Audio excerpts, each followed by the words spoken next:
Ողջույն բոլորին, շատ շնորհակալություն Creative Mornings կազմակերպությանը կամ խմբավորումին, որ շաբաթ օրով, առավոտով, այսպես մեզ վերկացնում է, որ իրար ծանոթանանք եւ հետաքրքիր է, որ ամեն ամիս է տեղի ունենում, այսինքն ինչ որ ռիթմ կա, որ կարելի է հետևել եւ յուրաքանչյուր ամիս թե տարբեր բանախոսնակ է եւ թե տարբեր թեմա է հետաքրքիր է, որ զուգադիպեց այս թեման եւ մեր ցուցասրահի բովանդակությունը, որտեվ փափկությունը, միգուցե, հա, սովն է։ Նրբություն, փափկություն դա մի զգացողություն է, որ կարող եք զգալ այստեղ։ Փորձում եմ նաեւ տարածքը ինքնին դարձնեմ soft, այսինքն բուն զուտ ներսույցը, ինտերիորը լուսավորությանը տեղ տալով նախքին ընկերությունը, որը ստեղ էր, այս երկու հատվածները պատկերացրեք, փակել էր վինիլով, մատվի, որովհետև տնօրենի գրասենյակը այստեղ է։ Բացեցինք, որպեսզի բակի լույսը մտնի ներս, այնպես որ կարծում եմ այն ինչ որ այսօր ներկայացնեմ եւ ահա կոլեկտիվի պատմությունը անցած 6 տարվա նաև շատ կապված է այդ փափկության հետ, ոչ թե միայն այն զգացողությունը, որ ձեռքով կարող ենք ունենալ, բայց նույնիսկ տարածքի մեջ լույսը ինչպես է կամ հարաբերությունները արվեստագետների, համադրողի, թանգարանների, հանրության միջև, էլի փորձում եմ լինի դա հնարավորինս փափուկ մեր շատ պինդ ու մռայլ աշխարհում։ Ուրեմն մի քանի խոսք ահա կոլեկտիվի մասին, այդքան ջանք եւ ժամանակ չի եղել, որ գործադրեմ որպեսի շատ PR-ով զբաղվի կազմակերպությունը, բայց արդեն 6 տարեկան է ահա կոլեկտիվը, նաեւ մի շարք մրցանակների արժանացել ենք տարբեր նախագծերի համար եւ մինչ անցյալ տարի ահա կոլեկտիվը զուտ որպես համադրողական կառույց curatorial practice աշխատում էր թանգարաններում, հանրային տարածքներում, Երևանում, մարզերում, որպեսզի նախագծեմ տարբեր ժամանակակից արվեստի նախագծեր, որպեսզի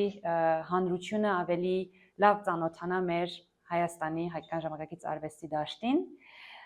բայց նաև արվեստագետները ավելի լավ ծանոթանան մեր Հայաստանի թե պետական թանգարաններին, հավաքածուներին, տարբեր տարածքների հետ աշխատեն, տարբեր բովանդակությունների հետ, դրա համար կենտրոնում հենց համադրումն է, որ իմ որպես մասնագետ աշխատանքի կորիզն է, իսկ արդեն շուրջը դա ավելի դրսևորումներն են, թե ես ինչպես եմ աշխատում,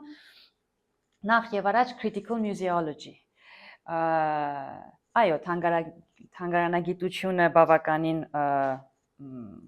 ներկա է Հայաստանում, եթե մենք համեմատենք Միջին Արևելքի այլ երկրների հետ, Հայաստանը բախտավոր է, որ ունի թանգարանային մեծ դաշտ, դա սովետի, այսպես ասած, ժառանգությունն է, որովհետև բավականին մեծ մասշտաբով մայրաքաղաքում եւ մարզերում մշակութային հաստատութենական զարգացում ապահովեց Հայաստանին, բայց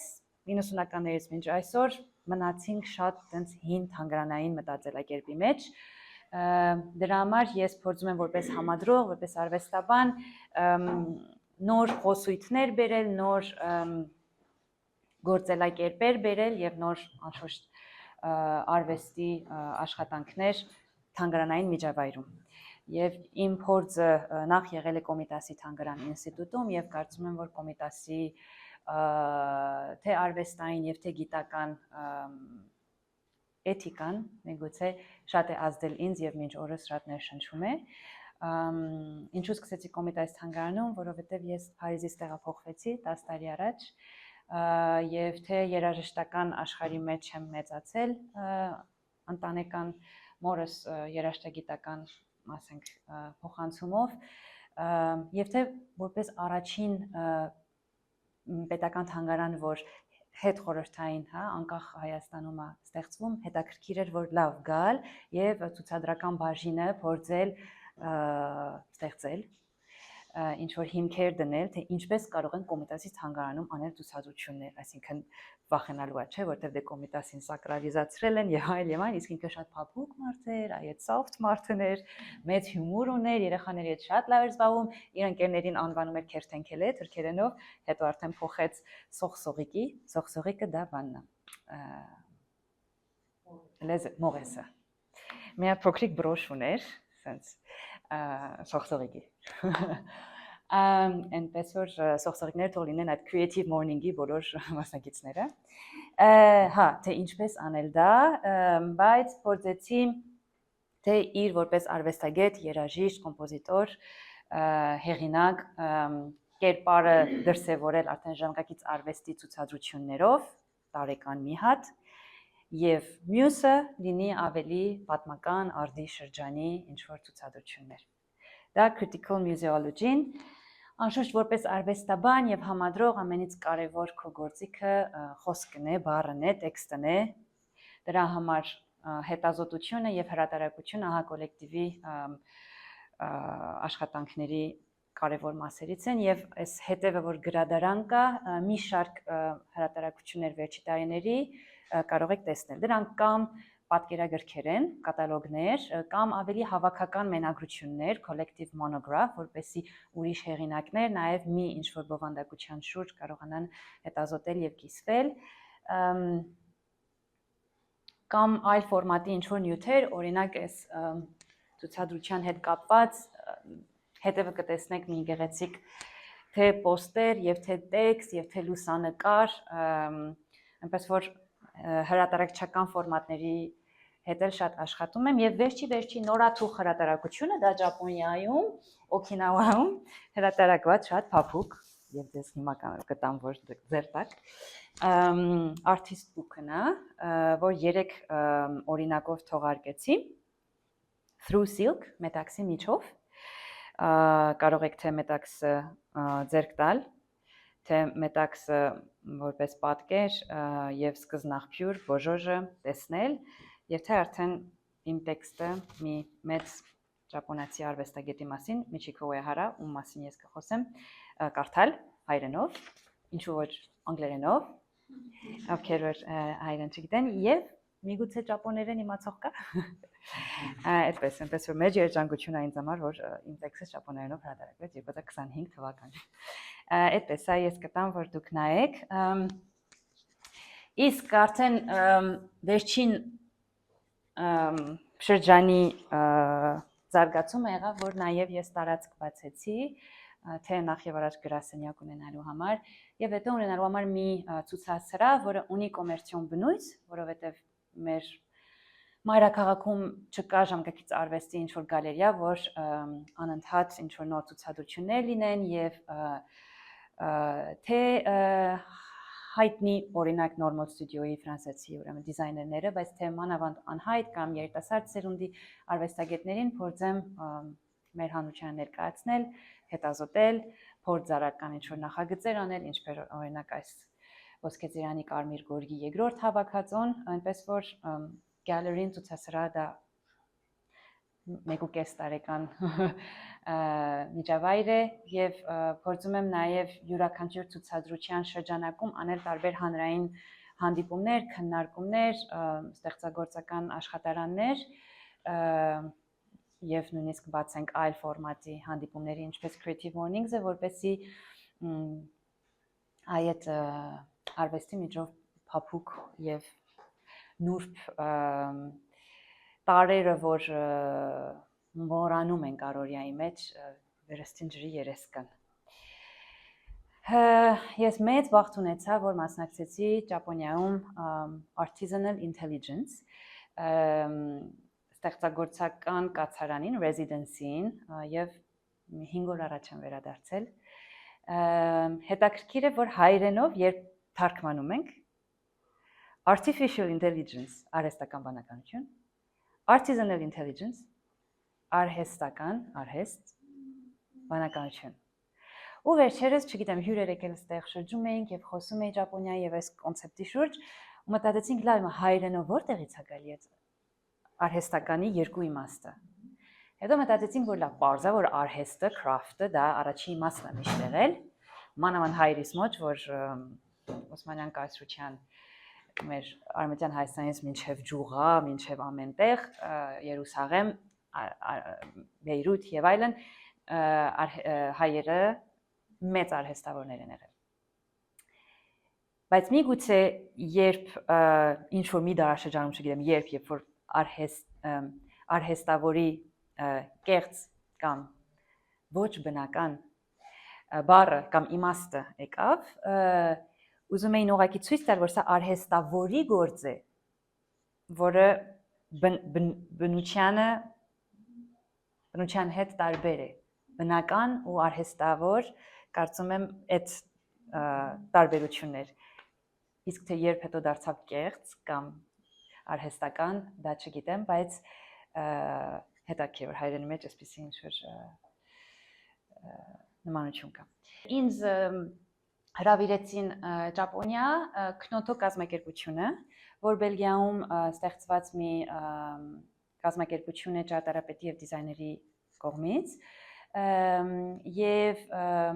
իրենք փնտրեցին այն հետազոտողներին, արվեստագետներին եւ ստեղծագործ անձանց, ովքեր տեքստիլի շուրջ են աշխատում Եվրոպայի տարբեր երկրներում, որպեսզի հրավիրեն Ճապոնիա եւ մեկ ամիս կարողանան մի տեքստիլի մասնագետի հետ, ում որ ուզեն, որ կղզետարածքի որ քաղաքում որ լինի, մի ամիս անցկացնեն, հետազոտեն իր արվեստը, նյութը, փորձարարական ինչ-որ աշխատանքներ անեն եւ ապա Քյոթոյում հավաքական ցուցահանդես լինի եւ Օսակայի էքսպոյի մեջ նաեւ ինչ-որ վիդեո նյութ լինի ԵՄ տաղավարի մեջ։ Դրա համար ԵՄ-ի նաեւ տարբերանշանը կա։ 5 մասնակիցներից մեկն էլ ես եղա, որովհետեւ այս վերջի շրջանում, եթե ծանոթ եք ահագին աշխատանքներ արվեց տեքստիլի շուրջ, մանավանդ գորգարվեստի եւ նաեւ Հայաստանի ժառանգությունը հենց բուն բուրդի, մետաքսի եւ հյուսելու արվեստի մեջ իրենց շատ հետաքրքրեց։ Մեզ հետ Ճապոնիան կապված է ինչպես նախ օդային, հա, այսօրվա օդային մեր ցանցով բավականին հեռու է 8000 կիլոմետր է, բայց դարեր շարունակ շատ մոտիկ է եղել, որովհետև մետաքսի ճանապարհի մաս են կազմել։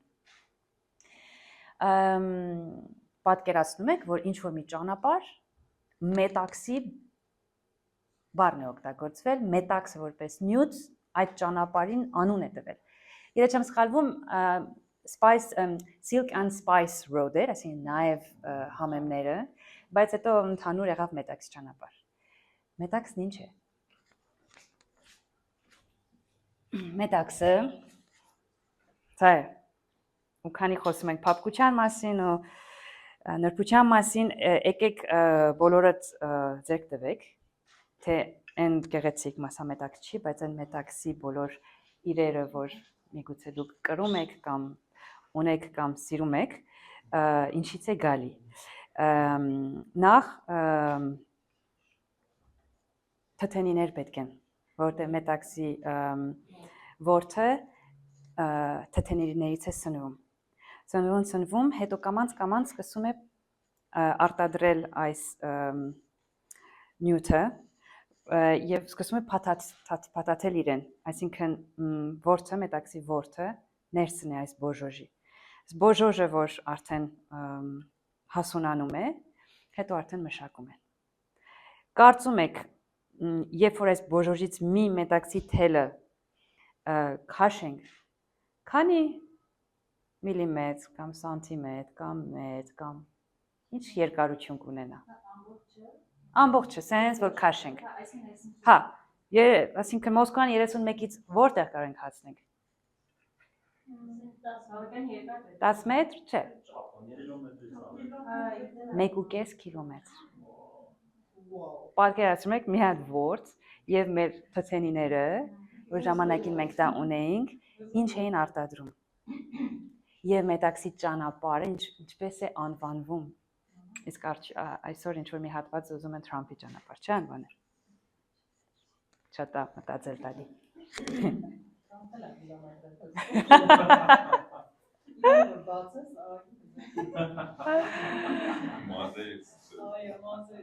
Ուրեմն, ահավասիկ իմ սիրելի Միշիկո Ուեհարան, որ Ճապոնիայի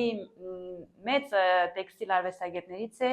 Մետաքսի մեծ վարպետ, 50 տարի է աշխատում է, հետազոտում է, ստեղծում է իր Օքինավա կղզում։ Օքինավան ունի ինչ-որ հատուկ պատմություն, ունի իր բնիկ մշակույթը, Ryukyu մշակույթը, որին արվեստագետը շատ կապված էր, հետո ունեցավ իր ճապոնացման ժամանակաշրջանը, հենց այդպես էլ կոչում են, Japanization, հետո եղավ երկրորդ համաշխարհային պատերազմը, ամբողջովին կղզին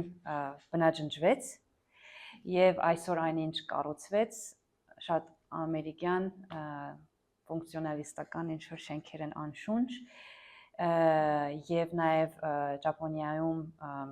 Ամերիկայի ռազմաբազան 70% Օքինավայում է։ Եվ պատկերացրեք Օքինավան, որ արևադարձային շատ գեղեցիկ տրոպիկալ մի բնություն ունի, ափերը ծովափնյա չնաշխարհիկ, անշուշտ ռազմաբազան եկել են եւ կենտրոնում տարածքը վերցրել են եւ ափերը նույնպես գեղեցիկ մեծ մասը իրենց են։ Նույնիսկ ստեղծել են ինչ որ մի հատ ճաշ, անունը Taco Rice։ Այսինքն թաքոն էլ իրենցը չէ, բայց Taco Rice։ Լավ է չփորձեցի։ Ուրեմն սա մեր իմ ռեզիդենսի ավարտին է, երբ արդեն հյուսել ենք քանի մետր։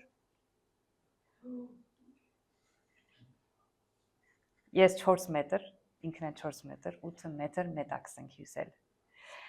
Այս գործի մեջ կա ինդիգո իրենց բնական կապույտ գույնը եւ քանի երանգ կա